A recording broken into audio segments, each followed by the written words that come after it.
Hello, everyone. My name is Gregg Marcel Dixon. I was born in Savannah, Georgia, and I have lived in this area my entire life. If I would like to be able to say my entire comment because I will get to the point I'm trying to make. Yeah, I'm not here you have to 2 minutes, sir. Okay, well, I'm not here to speak against this Boys and Girls Club. I like the Boys and Girls Club. I'm an educator. I know how important it is for our kids to have activities in which to engage after school. I'm here to speak on a larger issue. It gives me chills down my spine when I hear about land that was set aside for residential use that's going to be now used for office industrial use. Savannah, Georgia is 54% black. Okay? But 60, almost 70% of the homeless population of Savannah, Georgia are Black Americans. Black Americans have the lowest income in Savannah, Georgia. Okay?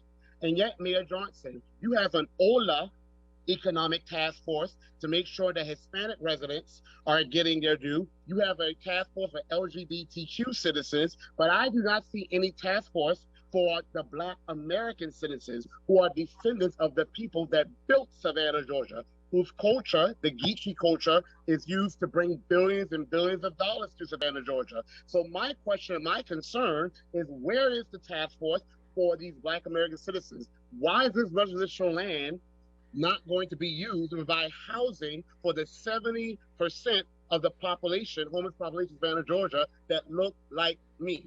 Where's their task force? Where's their affordable housing? The Boys and Girls Club is nice, but after they leave the Boys and Girls Club, what type of condition are those children, the Black American children of Savannah, Georgia, what type of conditions are they going to go to?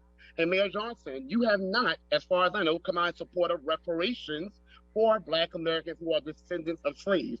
All of this ties into this issue because we know that Black Americans, with their low income and being the 70% of the homeless population, 61% of the people living in poverty, Savannah, Georgia, they need adequate housing along with other things. So all of this is tied back to our history. Where is our task force? Where is our affordable housing? Boys and Girls Club is nice, but we have to live before we get there and after we leave from there. So can you please help me understand this? Sure. First of all, thank you for coming. Secondly, let's be very clear. This is not about task forces, but since you asked, if you look at our city council in a majority African American city, our 7 of our 9 members are African American. We are the task force. I need Black policies, not Black people. We're making the policy. 7 of these 9 members of council are African American. Our task forces groups.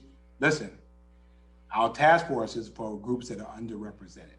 Firstly, secondly, there's no issue regarding the city of Savannah and not in a position to pay reparations. As you know, that is a state and perhaps a national issue.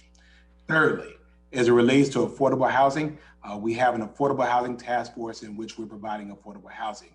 And most importantly, this property is owned by the Roman Catholic Diocese of Savannah, Georgia. It's not owned by the city of Savannah. And this is the Roman Catholic Diocese who has entered into a private transaction to be able to rezone this property for the Frank Callan Boys and Girls Club. This property currently is not occupied by any residential. And I think that the residents of Liberty City have made it absolutely clear that if we're going to get past some of the criminality issues that we're having and building strong young men and women in our community, that they need mentoring and they need the things to do. And so they need reparations. Well, the city of Savannah is not. Your fellow mayors have come out in support of reparations on the federal level. Your fellow mayors have said to the federal government to support reparations. Mr. Dixon. When are you going to do the same in a majority Black city? Mr. Dixon, we thank you for your comments. But as it goes to this, thank you for your comments. So finally, this is between the Roman Catholics, Diocese, and the Frank Callan Boys and Girls Club, for which they have met extensively with the community, and which I participated in at least one of those meetings. And that is what council is before us right now. Okay, so please release the statements. No, man, you've had your 2 minutes. Please release the public. So thank you so much, and we appreciate for the federal government. So, Alderwoman Shabazz. Federal government, you can. Thank you, Mr. Mayor. On item number 18, which is